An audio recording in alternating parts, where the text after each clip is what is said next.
La limosna, una conferencia del padre Juan del Rey.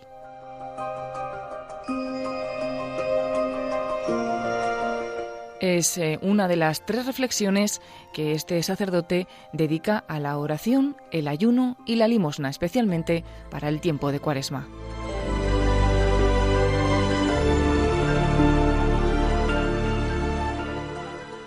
En una ocasión, a un mendigo le dijeron que en ese día le iba a visitar Dios, que iba a recibir la visita del Señor. Él estaba expectante durante todo el día, atento a la situación, a las cosas, y entonces se le apareció Dios, se le acercó a él, y claro, él estaba nervioso, tantas cosas que le iba a pedir, él que era mendigo, él que era pobre, y entonces lo primero fue Dios que se adelantó y le dijo: dame algo. Claro, aquel mendigo se quedó sorprendido de que Dios le pidiera a él, pero si tenía que ser la cosa al revés, yo soy el mendigo y yo soy el que debe recibir. Y entonces metió la mano en su bolsillo, tenía un mendrugo de pan, única comida de ese día, y pensó: si Dios viene, me pide que le dé, y encima tengo este mendrugo, pues si le ha pedido, como me voy a quedar con menos todavía, no me va a dar nada. Y entonces cogió una miga de pan y se la dio, y Dios le dio las gracias y desapareció. Claro, este mendigo se quedó pues pensando, menudo intercambio, ¿verdad? No sé si compensa o no compensa que a uno se le aparezca Dios. Y metió la mano en su bolsillo para tomar ese mendrugo de pan y encontró que estaba el mendrugo de pan y una pepita de oro del tamaño de esa miga. Y entonces pensó: ay de mí, si hubiera dado todo el mendrugo de pan, hubiera tenido muchísimo más oro, ¿verdad? Pues esto nos puede ayudar para comenzar esta charla sobre la limosna. ¿Qué sería de mi vida si yo me la guardo, si yo me la quedo, si se queda conmigo, se queda en algo caduco que vale para un tiempo muy poco, ¿no? ¿Somos tan pobres nosotros que no podamos dar nada? Todo pobre, ¿verdad?, puede dar algo. Si yo soy tan pobre, que ¿cómo voy a dar yo algo, verdad? Pues podemos dar, algo tenemos. No hay nadie, por pobre que sea, que no tenga nada de nada, ¿verdad? No hay, algo se tiene, ¿no? ¿Y dónde podemos encuadrar la limosna, ¿no? Pues en nuestra vida hay como 3 grandes dimensiones, ¿no? Una es la de ser de Dios. Nuestra vida pues brota de las manos de Dios, estamos bautizados, somos de Dios, ¿no? Otra, no ser de mí mismo.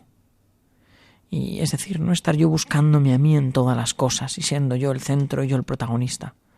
Y la última, ser para el mundo. Encontramos aquí las 3 grandes prácticas también del ayuno: ser de Dios, podríamos decir la oración; no ser de mí mismo, el ayuno; ser para el mundo. Son inseparables las 3, ¿no? La limosna va a tener que ver con esto, justamente, ser para el mundo. En nuestra dimensión, podríamos decir, con el prójimo, con los que nos rodean. No somos la suma de individuos aislados, el mundo, sino que nuestra vida se realiza y se teje con la de otros, ¿no? Y está íntimamente relacionada. ¿Cuál es el sentido del ayuno cristiano? Pues podríamos señalar 3 dimensiones del ayuno cristiano, 3 dimensiones importantísimas del ayuno cristiano. La primera de ellas, de este sentido, es el sentido de los bienes de este mundo, que es el primero que tenemos que captar, ¿no? Nosotros hoy vivimos pues de un lado para otro, corriendo, ¿no?, sin tiempo para tantas cosas y rodeados con mucha frecuencia de tantos bienes que hemos creado nosotros. Un coche, una mesa, una silla, una cocina, tantas cosas que hemos creado nosotros, ¿no? Y perdemos de referencia que el mundo, los bienes, las personas, son un don de Dios. Nosotros vemos lo que está hecho y con una mente pues un poquito, podríamos decir, racionalista, pues miramos solo las cosas para medirlas, pesarlas, contarlas, pero con mucha frecuencia perdemos la conciencia de que son las cosas dones de amor, que otras personas han intervenido, han trabajado, han sufrido, han entregado, ¿no? Y que en el fondo y en último lugar nos habla del amor con el que Dios nos da todo en este mundo, todos los bienes, situaciones, ¿no? Y perdemos de vista justamente esto, el sentido de los bienes, ¿no? No puede verse los bienes desde el egoísmo. Son para mí, por mí, para mí, todo es para mí, ¿no? o desde una conquista personal. Bueno, todo esto es que me lo he ganado, yo me lo he conquistado. No tendríamos nada si Dios no nos hubiera dado inteligencia, y no nos hubiera dado sabiduría, y no nos hubiera dado unas relaciones con otras personas, y no nos hubiera dado tiempo, y no nos hubiera dado salud, y no nos hubiera dado tantas cosas, ¿verdad? Dios ha puesto el mundo en nuestras manos y ha brotado de su amor, que nos ama. Con lo cual uno de los primeros puntos es caer en la cuenta de que Dios nos ha dado tanto porque nos ama. Y nos lo ha dado no a cada uno en exclusivo en particular, sino para vivirlo juntos, ¿no? Esta casa común que es el mundo, ¿no? Y es muy difícil, pues a veces darnos cuenta, si cada uno va buscando su bien particular continuamente, ¿no? Lo que las cosas son para mí y desde mí y tal, ¿no? Si caer en la cuenta de que somos administradores de lo que se nos ha dado, de los bienes que se nos han dado, del tiempo que se nos ha dado, de la salud que se nos ha dado, de las energías que se nos ha dado, de esto que el Señor le dice pues a los que les ha dado los talentos, ¿verdad? 10 talentos, 5 talentos, 1 talento, ¿no? Y les va diciendo a los primeros: administrador bueno y fiel, pasa al banquete de tu Señor. Esto tiene mucho que ver, ¿verdad?, con todos los bienes, ¿no? Que el Señor puede decir de nosotros: administrador bueno y fiel, pasa al banquete. Somos al que le han encomendado tantos y tantos talentos, tantos y tantos dones, tantos y tantos bienes, ¿verdad?, nos ha dado de Dios, que somos administradores de ellos. Tenemos que ver el sentido con el que se nos han dado y el sentido con el que vivirlos, ¿verdad?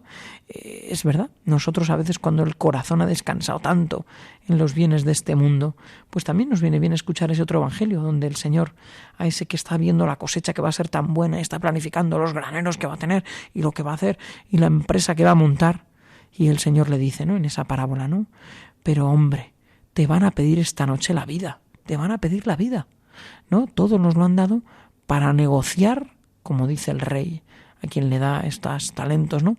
Negociad mientras vuelvo, ¿no? Y el Señor recrimina, pues no simplemente los beneficios que ha obtenido, sino sobre todo la administración.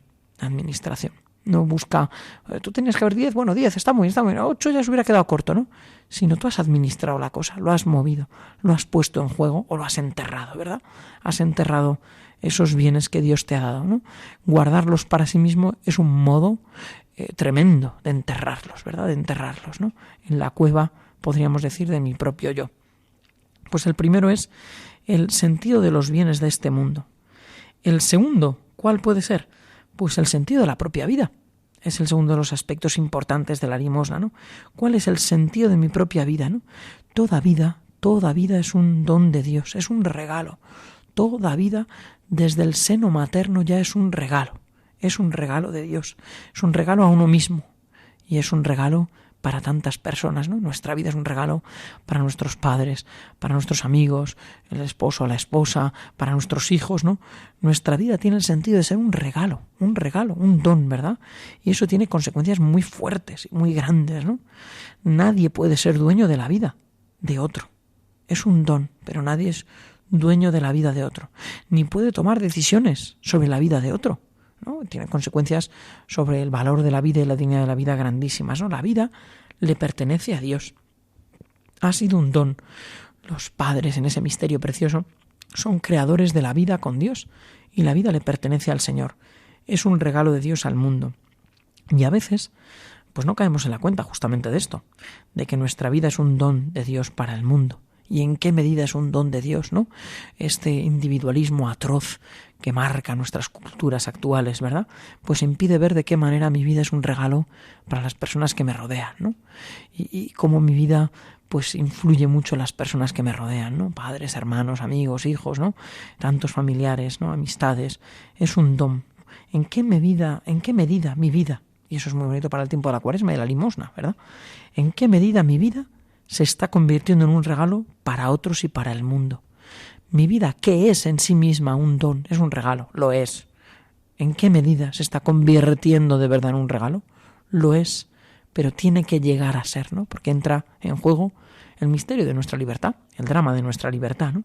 ¿En qué medida se está convirtiendo en un regalo, ¿no? Ese es el plan. ¿Colaboro yo con ese don que quiere hacer Dios al mundo, que es tu propia vida, que es la vida de cada uno de nosotros, ¿no? Yo colaboro con el Señor para que mi vida sea un regalo para el mundo, ¿no? Los padres hoy, ¿verdad?, que la tarea de la educación pues tiene una tarea enorme, ¿no? Pues tienen que ir sembrando esto en sus hijos, ¿no? Sus hijos no son para sí, para guardarlos para sí, para tenerlos bien encerraditos y cultivaditos, ¿no? Tienen que educar a sus hijos para que descubran que su vida es un regalo para el mundo. Tienen que hacerlo fuerte, bello y hermoso para que descubran que su vida es un regalo. Un hijo tiene que descubrir que su vida es un don para el mundo, es un regalo para el mundo, ¿no? Porque es verdad, con frecuencia la vida a veces se convierte en lo contrario, ¿verdad? Nuestra vida puede pasarle, ¿no? A veces la vida se convierte en una penitencia para el resto, ¿no? Y como decían de aquel, ¿no? ¿Quién es un mártir? El mártir es el que vive al lado del que se cree santo. Ese sí que es un mártir, ¿verdad? El que tiene al lado uno que se cree santo. Ese sí que vive un auténtico martirio, ¿no? Pues ¿en qué medida nuestra vida se está convirtiendo en un regalo? Y no es una penitencia para otros, ¿verdad? Que puede pasar con frecuencia, ¿no? Mi vida es una penitencia, esa sería la primera de las cosas. Con lo cual ahí entra el ayuno. Si mi vida es una penitencia, pues tengo que cambiar de chip, tengo que cambiar de dirección. Si mi vida se está convirtiendo en una penitencia para otros, ¿no? No en un don, ¿no? Pues eso es, ¿no?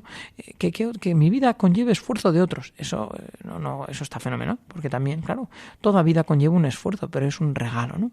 En ocasiones a veces yo le digo a los niños, ¿no? Los hermanos que Dios te ha dado, claro, a veces se convierten en dificultad, ¿no? Pues son como una rosa. Una rosa tiene espinas, ¿verdad? Pero es bella y es hermosa. Y quien quiera quedarse con la rosa, pues tiene las espinas, ¿no? Y también es una manera en la que van creciendo, ¿no? Pero mi vida por voluntad propia, y ahí entra el punto, por libertad propia, no puede convertirse en una penitencia para otros, ¿no? En una vida que los demás no saben ni cómo llevarla, ¿no? La vida solo encuentra su sentido en el don de sí. Dice ese documento del Concilio Vaticano, Gaudium et Spes, ¿no?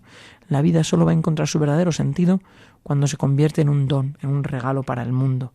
Y eso tiene que suceder en nuestra vida, ¿no? Cuando nuestra vida se convierte en un don verdadero para otros, pues encuentra su sentido.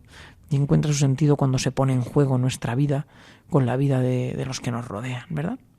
Y por último, tercer aspecto, ¿no? Los sentidos de los bienes del mundo, el sentido de la propia vida. Tercer aspecto, el sentido cristológico, el sentido de Jesucristo, ¿no? El sentido de la limosna está marcado por la presencia del Señor. San Pablo a los Corintios les dice, Cristo se hizo pobre para enriquecernos. Cristo ha tomado la pobreza para enriquecernos, para llenarnos a nosotros de riquezas espirituales, de dones, ¿no? El Señor se ha hecho pobre, eso lo contemplamos, ¿no? ¿Dónde se aprende la pobreza de Cristo? Ahí se aprende la limosna, la oración y el ayuno, ¿no? Se aprende muy especialmente la limosna, ¿no? ¿Dónde? En los lugares donde Cristo se ha hecho especialmente pobre. En Belén y en el Calvario, en la cruz. Este tiempo de Cuaresma miramos, ¿no? Con mucha más frecuencia el misterio de la redención, el misterio del amor de Cristo hasta el extremo. Lo miramos y lo contemplamos en la cruz para aprender. Cristo se ha hecho pobre, ha quedado desnudo en el madero sin nada. Por no tiene ni donde caerse muerto. Le tienen que prestar un sepulcro. No tiene absolutamente nada, ¿verdad? Y ahí aprendemos todo. Ahí dirá Santo Tomás de Aquino, todo lo he aprendido mirando el crucifijo. Ahí aprendemos, ¿no? San Juan de Ávila, que también pasaba noches dedicando horas, ¿no? A mirar el crucifijo. Ahí han aprendido los santos y ahí se aprende la limosna. Cristo se hace pobre. ¿Para qué? Para enriquecernos. Para darse, para cubrirnos a nosotros con sus riquezas, ¿no? Eso que los padres de la Iglesia decían, admirable intercambio.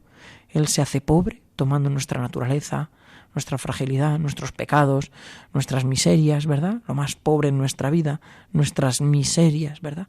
Lo que es miserable en nuestra vida. ¿Y para darnos a cambio qué? Sus riquezas, la vida divina, la vida que recibimos en los sacramentos, la vida de gracia, la vida que se nos ha dado por el bautismo, ¿no? También tiene la limosna un enganche aquí con el bautismo. Cristo nos ha enriquecido, nos ha colmado, ¿verdad?, de dones, ¿no? Es el argumento que utiliza San Pablo para la colecta, para hablar de la limosna, ¿no? Mirad cómo Cristo se ha hecho pobre para enriquecerte. Pues bueno, que cada uno vea cómo da, que cada uno vea cómo se entrega, cómo entrega de sí, ¿verdad? Y efectivamente se va a entender mirando a Cristo, que ha dado toda su sangre, ¿no? San Ignacio de Loyola, cuando habla de las limosnas, de cómo dar limosna en sus ejercicios espirituales, dice de manera muy bonita que el amor con el que yo dé la limosna venga de arriba. Aquí está, ¿no? Que el amor venga y haya nacido de esa relación personal con Cristo, de ese amor con Cristo, ¿no? Y podríamos mirar incluso mucho más, ¿no? Es que nuestra vida pues está llena de pobres. Y nuestra vida misma es muy pobre. Somos los pobres que vamos a pedir al Señor, ¿no? Y si Él nos enriquece, ¿cómo debo dar yo? Cuentan en una ocasión una anécdota de una familia que tenía 9 hijos, ¿no? Y que tenía muy presente a los pobres en su familia. Esto lo damos a los pobres, es total. Daban de comer a algún pobre, ayudaban, ¿no? Y ya uno de los hijos pequeños, ¿no? Claro, sacó una conclusión muy obvia. Mamá, a nosotros 9 hijos y encima damos, ¿no? Pero bueno, ¿qué es esto, no? Y dijo el niño, mamá, es que me estoy dando cuenta que si damos mucho a los pobres, pues nos vamos a convertir nosotros en pobres y vamos a tener que pedir. Y entonces la madre le contestó con una frase de fe preciosa, ¿no? Pues si llega esa ocasión, entonces empezaremos a ser cristianos. Ese es el cristiano, el que tiene que pedir a Dios, ¿verdad? El que tiene que ponerse pidiendo al Señor, el que él mismo se ve como pobre y por lo tanto pues enriquecido por Dios. San Pablo dirá, muy bonito también en la carta a los Corintios, ¿no? Y va a pedirnos, ¿no? Que no sembremos tacañamente, sino con verdadera generosidad. Que demos con verdadera generosidad, el que ha recibido mucho de Dios. Si es que, Señor, ¿no? Cuando uno no para de mirar los bienes y dones que Dios le ha dado, ¿verdad? Ahí entra mucho nuestra oración, y ese vínculo también entre la oración y la limosna, ¿no? Cuando uno descubre, gusta de lo que Dios le ha dado, ¿no? Pues se ve que le sobra tanto, ¿verdad? Que le sobra tanto, ¿no? Y al mismo tiempo ve que hay tantos que necesitan, ¿verdad? Y entonces da con generosidad y da con verdadera abundancia. 1.000 millones de bocas en las manos, y digo solo 1.000 por decir algo. Pueden ser muchas más o pocas menos. Lo cierto es que ahí están muriendo.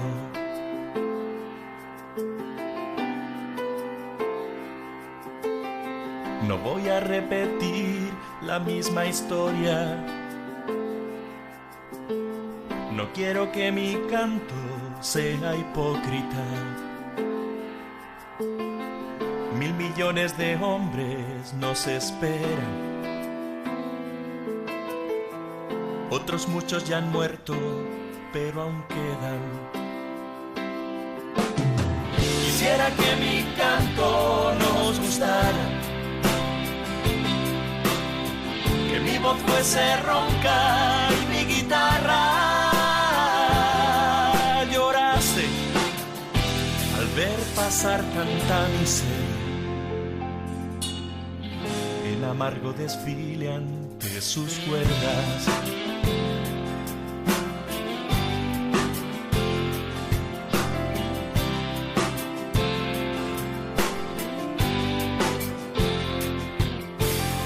Esta es la vieja historia, la balada del que por no tener no tiene nada, solo tiene el horror en su mirada, que un buen día en mis ojos se volcará.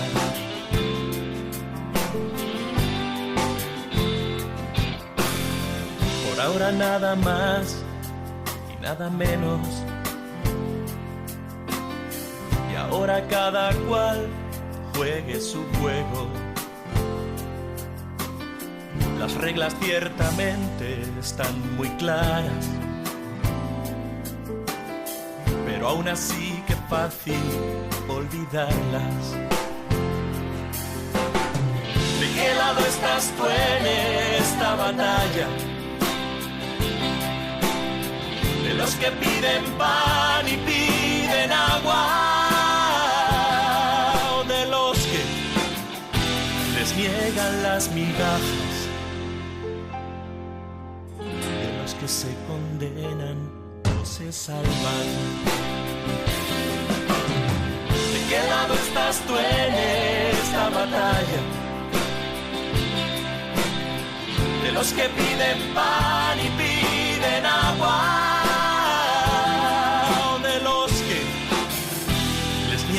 las migajas, de los que se condenan o se salvan.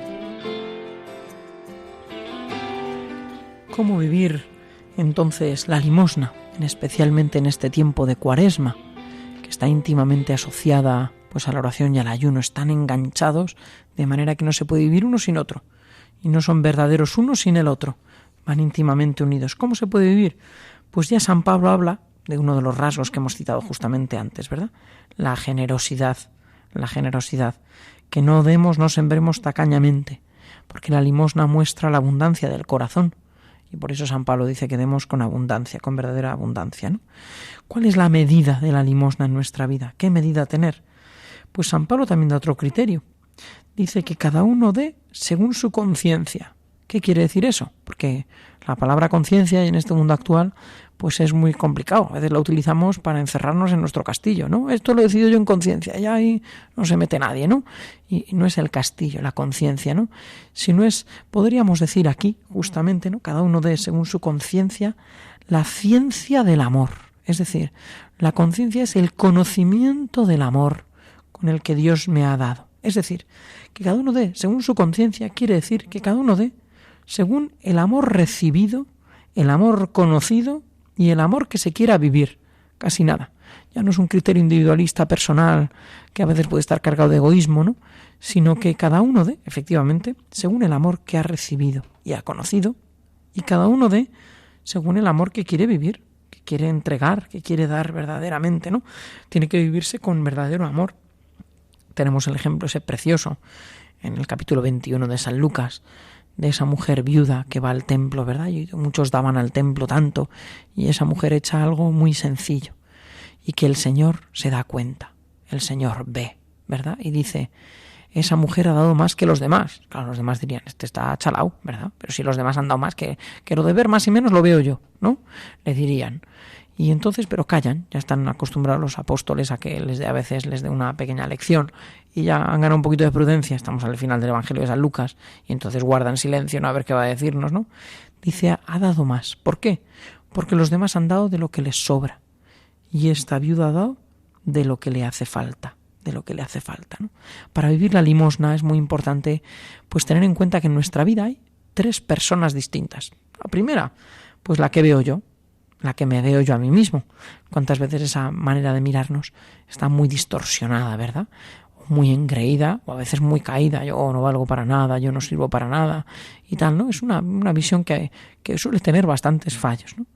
La segunda es la que ven los demás, ¿no? Y los demás ven muchas cosas, a veces nos ayudan para tener un juicio sobre nosotros mismos, y ven, nos pueden decir, nos pueden indicar, ¿no?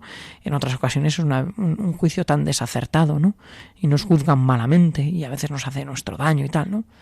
Pero la tercera mirada, que es la que cuenta, la que debería contar para nosotros, ¿no?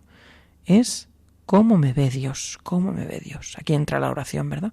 Si no tenemos oración verdadera, no descubrimos ese misterio precioso de cómo me ve Dios, con qué amor me ve, ¿verdad? Es la que cuenta y a la que le deberíamos dedicar más energías. No tiempo, ¿verdad? Tenemos que dedicar tiempo a la oración, pero sí energía verdadera, ¿no? A veces dedicamos energía a cómo me veo yo y otras veces a cómo me ven los demás, y ahí nos tiene agarrados, ¿no? No, deberíamos dedicarle energías, esfuerzos, verdadero afecto a cómo me ve el Señor, cómo me ve el Señor, ¿no? Algún autor espiritual, por lo tanto, al hablar de la medida decía así, un poco a lo seco y bruto, ¿no? No es limosna la que no duele, ¿no? Bueno, pues es verdad que entra ese amor recibido, pero también entra el pasaje de la viuda, ¿verdad? Que da de lo que le hace falta, ¿no? La Madre Teresa de Calcuta, la Santa Madre Teresa de Calcuta, ¿no? En una ocasión, pues un hombre le dijo que le daba 15 millones de dólares, serían, ¿verdad? Le doy 15 millones para su obra, ¿no? Y entonces la Madre Teresa dijo, mire, no lo preferimos, no queremos eso, ¿no? Dice, mire, esos 15 millones le sobran a usted. Prefiero que los cambie porque se venga usted 15 días a entregar y trabajar su vida. Y dice, no de eso, porque es usted, ¿verdad? Esos 15 millones le sobran. Una persona muy rica, ¿no? Pero quédese 15 días, quédese con nosotras 15 días, ¿verdad? Habla mucho, pues, de lo que a lo mejor le hacía falta, esos 15 días, ¿verdad? Ese tiempo que nosotros valoramos tantísimo, lo tenemos casi como un Dios, ¿no? Y aquí entra, pues, ese otro aspecto muy bonito, ¿no? ¿Qué dar, entonces? ¿Qué dar en nuestra vida? pues muchas veces efectivamente se habló del dinero. La limosna va íntimamente asociada, ¿verdad?, al dinero. En la Iglesia se ha hablado muchas veces, pues es verdad, del diezmo, y por un lado, pues eso, viene por el desprendimiento nuestro, el sentido de los bienes, el sentido de Cristo, ¿no? Por otro lado, las necesidades tan enormes a las que la Iglesia pues también atiende y ayuda, y que verdaderamente la Iglesia pues la sustentamos y la sacamos adelante todos, ¿verdad? Y necesita la ayuda de todos, ¿no? Pero entran otras realidades también muy grandes, ¿no? Que es el tiempo, por ejemplo, ¿no? Quizás el tiempo es lo que más valoramos, ¿no? Y valoramos, el tiempo es oro, decimos, ¿no? Y es verdad, vivimos la sociedad del no tiempo. Nadie tiene tiempo para nada, que no tengo tiempo para esto, que no tengo tiempo para nada, pero no tengo tiempo para tal. Y claro, te viene el tiempo de Cuaresma, ¿por qué no dedicas un tiempo justo a lo que no tengo, ¿verdad? Justo de lo que no tengo, de lo que ando escaso, ¿verdad? Todos tenemos tiempo para todo, ¿no? Suelen decir, a mí me hace mucha gracia, las personas mayores y sabias, para lo que queremos tenemos tiempo, ¿verdad? Pues efectivamente, tenemos tiempo para lo que queremos y podemos usarlo, ¿no? Porque no tener tiempo es exactamente igual a decir que no tengo amor para eso. No tiempo es igual a no amor, ¿no? Y por eso a veces en las familias pasa, a ver, no, si no se dedicas algo de tiempo, ¿y por qué diga tiempo? ¿No le puedo comprar un regalo y le doy un regalo? No, porque el tiempo va muy asociado al misterio del amor, ¿no? Amar algo es dedicarle tiempo. No tener tiempo para es no amar, así de sencillo, ¿no? Es otra manera de decirlo y de hablarlo, ¿no?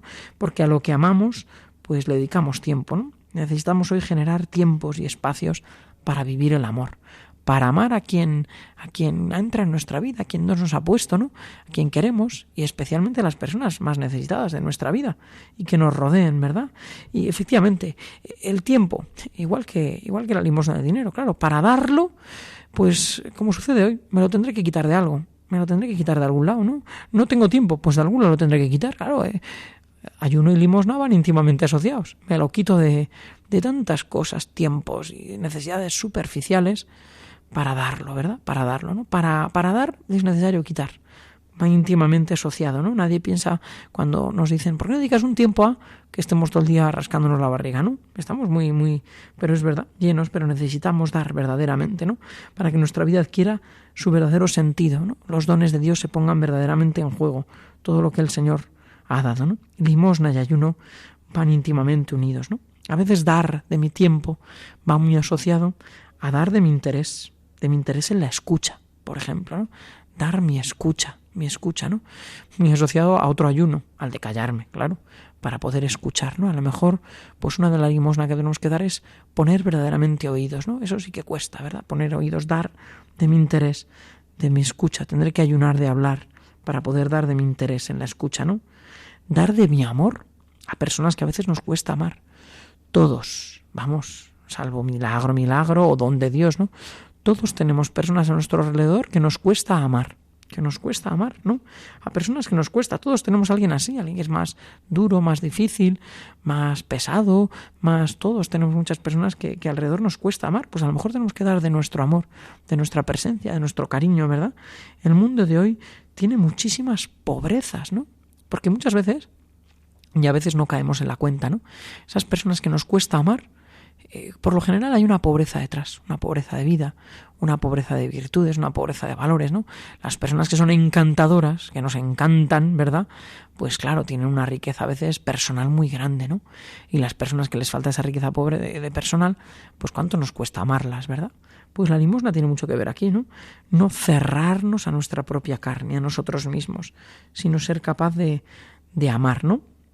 Una vida cerrada a su propia carne, esto que dicen las lecturas también en el tiempo de Cuaresma, no tiene nada que ver con Dios, no tiene nada de Dios, no puede uno cerrarse, ¿no? Sino que es necesario abrir los ojos, ¿no?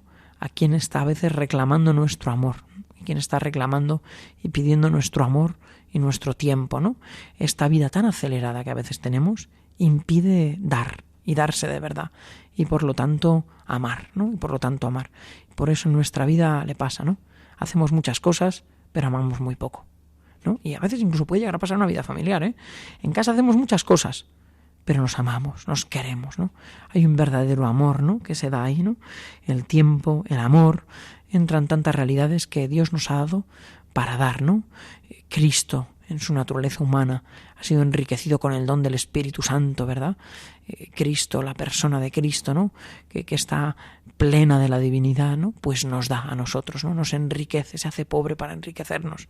Y nosotros a veces tenemos que hacernos pobres, ¿no? Claro, porque es que si doy mi tiempo, es que no tengo tiempo, soy pobre de tiempo, claro. Es que si doy esto, no llego a, me veo pobre, me veo necesitado, claro, porque queremos tener tantas cosas con tanta perfección, ¿verdad? A veces tenemos que ayunar de nuestro perfeccionismo, queremos tener las cosas como a nosotros nos parece, que no llegamos a darnos, ¿no? Es un tiempo para caer en la cuenta que nuestra vida es un don, y un don al mundo que Dios ha dado, ¿no? Y que solo encuentra su sentido cuando se da. Y que es necesario, a lo mejor, como el Señor. Claro, si queremos estar al lado de Cristo, si queremos que nuestra vida sea la de Cristo, pues de hacernos también nosotros pobres para enriquecer a otros. Lo que agrada a Dios en mi pequeña alma es que ame mi pequeñez y mi pobreza. Lo que agrada a Dios en mi pequeña alma es que ame mi pequeñez y mi pobreza. Es la esperanza ciega que tengo en su misericordia. Es la esperanza ciega que tengo en su misericordia. Lo que agrada a Dios en mi pequeña alma es que ame mi pequeñez y mi pobreza. Lo que agrada a Dios en mi pequeña alma es que ame mi pequeñez y mi pobreza. Es la esperanza ciega que tengo en su misericordia. Es la esperanza ciega que tengo en su misericordia. Lo que agrada a Dios en mi pequeña alma es que ame mi pequeñez y mi pobreza. Lo que agrada a Dios en mi pequeña alma es que ame mi pequeñez y mi pobreza. Es la esperanza ciega que tengo en su misericordia. Es la esperanza ciega que tengo en su misericordia. Lo que agrada a Dios.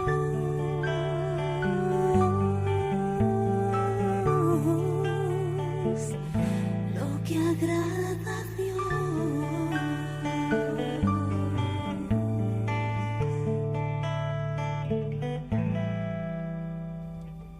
En este tiempo de la Cuaresma, en el que queremos vivir la limosna, hay un lugar que yo creo que puede ser muy especial para aprender, para vivir, ¿no? Que es la familia, ese don precioso que Dios nos ha dado y que tiene una riqueza muy grande, ¿verdad? Y en el mundo actual, donde, por ejemplo, vemos tantas pobrezas relacionadas con la familia, ¿no? Donde una familia que se da cuenta que ha recibido mucho de Dios no puede cerrarse a ella misma. Tiene que ser capaz de abrir los ojos, ¿no? Dios nos ha dado el tesoro, a lo mejor, pues de nuestra familia, y tantos no tienen ese tesoro, donde también podemos aprender cómo darnos, ¿no? El matrimonio cristiano, que tiene ese signo tan bonito con el que comienza, que en la boda de la entrega de las arras, ¿verdad?, que se entregan 13 arras. Yo a los novios les suelo preguntar o les suelo contar porque es un signo precioso y la gente no sabe qué es muchas ocasiones, ¿no? Y claro, las cosas que se pierde su sentido, pues o dejamos de hacerlas o las banalizamos, ¿no? Y ese sentido de las arras de las 13, signo, como dice en el matrimonio, de los bienes que vamos a compartir. ¿Qué significa? Pues las 13 arras vienen de los 12 meses del año, ¿no? 12 meses vamos a compartir juntos los bienes, las riquezas, mes a mes, tiempo a tiempo, año a año, vida a vida, ¿no? Y vamos a compartir todo, ¿no? Pero si son 13, ¿de dónde viene la 13? Pues también vamos a cuidar que en nuestros bienes estén los pobres. La 13 es el signo de los pobres en nuestra familia, en nuestro matrimonio. Y es algo con lo que arranca el matrimonio y que debería estar presente en toda familia. Un lugar precioso de la limosna, sin duda alguna, es la familia, lugar para aprenderlo, para ejercitarlo, cómo los padres tienen presentes a los pobres, ¿no? Y cómo van educando también a los hijos, ¿no? A tener un corazón que sea capaz de ver las pobrezas, ¿no? Porque hoy en día quizás falla muchas veces el corazón capaz de ver, ¿no? Capaz de entender que nuestra vida es un don, que nuestra vida tiene que darse, que nuestra vida tiene que estar habitado por los pobres, ¿no? Aquella anécdota que cuentan del martirio de San Lorenzo, diácono, que cuando le cogieron preso le dijeron, ¿no? Traiga aquí las riquezas de la Iglesia, ¿no? Esto que siempre están a vueltas, ¿verdad? Todos los que tienen enfilada la Iglesia, las riquezas de la Iglesia, las riquezas de la Iglesia, ¿no? Bueno, pues le hicieron ya lo mismo. Alguno que se cree muy moderno hablando de las riquezas de la Iglesia, pues ya el problema pasaba ya hace siglos, ¿no? Y entonces en aquella ocasión fue San Lorenzo y dice, sí, yo os las traigo, fue. Y trajo un montón de pobres. Y dice, este es el tesoro de la Iglesia, esta es la riqueza, ¿no? Ese debería ser el tesoro de una casa también, ¿no? Las personas que tienen necesidad, las pobrezas, ¿no? Humanas, espirituales, ¿no? Cómo enseñan unos padres a sus hijos, pues esa pobreza de un compañero de clase que le falta, que es más difícil, que le dejan de lado, que no tiene amigos, ¿no? Hay una pobreza más grande que no tener amor, ¿verdad? O que falta amor en una casa, ¿no? Esas personas tienen que encontrar un lugar especialísimo en la casa, ¿verdad? Que es este lugar, ¿no? Que habita ya en el corazón de los padres y que se extiende a los hijos y que viven en la casa, que es precioso, ¿no?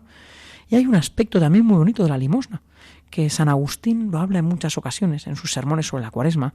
San Agustín, que es un autor delicioso, ¿no? De una lectura preciosa y que entra muy fino en muchas realidades, ¿no? Dice que hay una limosna especial de Cuaresma. ¿Cuál es esa limosna, no? Dice que hay una limosna que deberíamos dar en Cuaresma, y es el perdón. Ofrecer el perdón. Que de esa limosna, dice, nadie es pobre. Tenemos que dar el perdón. No podemos guardárnoslo con orgullo. Dice San Agustín que en el tiempo de Cuaresma, ojo al asunto, si existen enemistades que nunca debieron nacer, o que al menos debieron morir y no lo han hecho, que desaparezcan.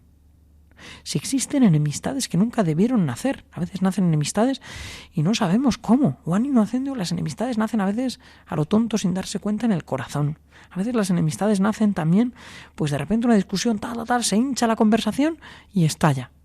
Y como hoy estamos tan ahí con el corazón, ¿verdad?, que se nos graban todas las cosas, ¿no? Pues hay enemistades que a lo mejor nunca debieron nacer. O al menos debieron morir. ¿Cuántas enemistades van encontrando un nido en el alma? Y esas heridas son nidos del demonio en nuestra alma. Las heridas son nidos donde habita el demonio, donde vienen tantos pensamientos de amargura, desesperanza, desolación, tristeza, ira, ¿verdad? Tantas cosas, ¿no? Pues si hay enemistades que nunca debieron nacer, o que al menos debieron morir, y no lo han hecho ya, como diciendo, ya tenían que haberse muerto esas, ¿no? Que desaparezcan, ¿no? Que desaparezcan. Es un tiempo del cuidado de la memoria, de las heridas, ¿no? Que sanen, ¿no? Que demos verdaderamente el perdón. ¿Cuántas veces retenemos ahí nuestro perdón, ¿no? Pues que lo demos, ¿no? Que lo ofrezcamos, ¿no? Que no vayan quedando cosas ahí que vayan anidando, ¿no? Que desaparezcan, ¿no? Es cierto, ¿no? Dice también San Agustín que el que es muy dejado se olvida de poner fin a ellas. Que el obstinado, aquí entramos, ¿verdad?, no quiere conceder el perdón. Y el vergonzoso no pide perdón. Es un tiempo de limosna para a lo mejor también volvernos pobres y pedirlo. O también para ser pobres, ¿no? Para darlo, ser ricos de alguna manera, ¿no? En el fondo, claro, aquí entra también la unión con la oración, ¿no? Para que podamos rezar de verdad. Perdónanos nuestras ofensas, como también nosotros perdonamos a los que nos ofenden. seguro que muchos experimentamos, ¿verdad?, que no se puede rezar el Padre Nuestro superficial. Que el Padre Nuestro, si se reza de verdad, ¿no? Y que a veces se nos atragantan personas, se nos clavan situaciones, frases, etcétera, ¿no? Pues hay que ser capaz de rezarlo bien, ¿verdad? De aprender a rezarlo, ¿no? Porque al final una ofensa así, ¿verdad?, o una situación de herida nos hace perder hasta Dios, ¿no? Es tremendo, ¿no? Cómo algo nos puede hacer desaparecer todo, ¿no? Y el Señor nos ha hecho para una plenitud, la plenitud de Pascua, que viviremos en Pascua y que tiene que ser nuestra vida, una vida pascual, una vida llena del gozo de Dios, de la presencia de Dios, en el fondo del amor del Señor, que tanto nos da y tanto nos enriquece a nosotros con su amor, ¿verdad? No podemos dejarlo de lado, ¿no? La limosna va muy íntimamente unida pues a los sacramentos, va muy unida al perdón, ¿verdad? Por lo tanto, va unido a ese tampoco retener, ¿verdad?, pedir el perdón del Señor, ¿no?, y ser capaz de perdonar, va unido al sacramento del perdón, ¿no?, el perdón que es la perfección del don que hemos recibido en el bautismo, perdón, perfección del don, se hace más perfecto, nos restablece y restablece las cosas en su sitio. El perdón restablece el orden del amor, ¿no? El que se ve enriquecido por el perdón, por la misericordia del Señor, se ve tan lleno de Dios, ¿no? Cuántas confesiones hemos vivido que nos vemos pues tan plenificados por el Señor, que se ve uno también con ganas de dar y de darse, ¿no? Las dos cosas, ¿no? Es un tiempo, el de Cuaresma, para cuidar especialmente el perdón, ¿no? El don más grande, ¿no? Para ver cómo el Señor, pues también en la confesión, ¿no?, padece por nosotros y nos enriquece, ¿no? Pero también tiene mucho que ver con la Eucaristía. En la Eucaristía hay muchas dimensiones donde se pone de relieve pues lo que es la limosna, ¿no? Por un lado, esa frase que decimos tan bonita en el ofertorio, cuando ponemos nuestra vida sobre el altar, muy unida a la colecta, ¿no? Pues decimos, ¿no?, que el Señor reciba de tus manos este sacrificio, esto que doy yo, de mi vida con amor, ¿no?, entregado, que me sacrifico. Entra ese aspecto que también podemos decir de cierta renuncia, de don, pero también de santidad, ¿verdad?, para alabanza y gloria de su nombre. Y aquí entra algo que es precioso, una de las oraciones más bonitas de la misa, que no la podemos decir así de carrerilla, El Señor reciba de tus manos este sacrificio, para alabanza y gloria de su nombre, para nuestro bien y el de toda su santa Iglesia. Tiene uno ahí como horizonte, ¿verdad?, el bien entero de la Iglesia. Nuestro don enriquece a la Iglesia, enriquece a tantos en la Iglesia, ¿no? Nuestra vida entregada pues es como un incienso agradable, ¿verdad?, que llena de buen olor pues toda la casa, ¿no?, y la llena enormemente, ¿no? La Eucaristía también tenemos ese aspecto y esa dimensión de la colecta, ¿verdad?, donde pues se entregamos y damos como un signo, ¿verdad?, y en el fondo damos para las necesidades de la Iglesia, las necesidades que cubre la Iglesia, las necesidades que da la Iglesia también, ¿no?, que debe tener como tesoro suyo, como decíamos antes de San Lorenzo, a los pobres, ¿no?, debe tenerlos, ¿no? Y en la Eucaristía, claro, recibimos el tesoro de los tesoros, recibimos a Jesucristo, recibimos al Señor, ¿no? Y uno sale y vive la Eucaristía pues enriquecido, o sea, puede haber, si es que ha recibido lo más grande, ¿no? Todo lo que recibimos y recibiremos en nuestra vida no vale nada comparado con cada Eucaristía, nada de nada, vale poquísimo, ¿no? Y nuestra vida, que va siendo consciente de que el Señor nos ha enriquecido, ¿cuánto tendrá que dar, no? Si decimos en la misa, ¿no?, este es mi cuerpo entregado por vosotros, mi sangre derramada, ¿no?, y decimos después, haced esto en memoria mía. ¿Qué quiere decir? Hazlo tú también, que tú puedas decir, este es mi cuerpo entregado, esta es mi vida, esta es mi sangre derramada, que también entrego, ¿verdad? Es mi cuerpo entregado, aunque sea maltratado, ¿verdad?, aunque sea maltratado, y es entregado. Este tiempo donde nosotros nos enseña el Señor pues a vivir, ¿no? Aprendemos en la Eucaristía el maná que nos acompaña en este desierto, ¿no?, que camina con nosotros, con el cual el Señor nos alimenta y enriquece tanto nuestra vida, nos enseña, ¿no? Aprendemos también especialmente en la Cuaresma a mirar la cruz de Cristo y a poder decir con Él, ¿no?, algo que puede ser pues el signo de toda nuestra limosna, ¿no? Nadie me quita la vida, sino que yo la doy, ¿verdad? Esa es la vida del cristiano, que la ha enriquecido el Señor, que con Cristo, que mirando a Cristo, que aprendiendo de Cristo, que siendo también cuerpo de Cristo, carne de Cristo, dice con Él y por Él, nadie me quita la vida, sino que yo la doy. Doy mi vida, doy todo lo que tiene mi vida y me entrego con Él, por Él y con amor, por la redención del mundo y para que el mundo se enriquezca, para que el mundo tenga las riquezas que Dios me ha dado. Finaliza la conferencia del Padre Juan del Rey titulada La limosna. Es una de las 3 reflexiones que este sacerdote dedica a la oración, el ayuno y la limosna, especialmente para el tiempo de Cuaresma.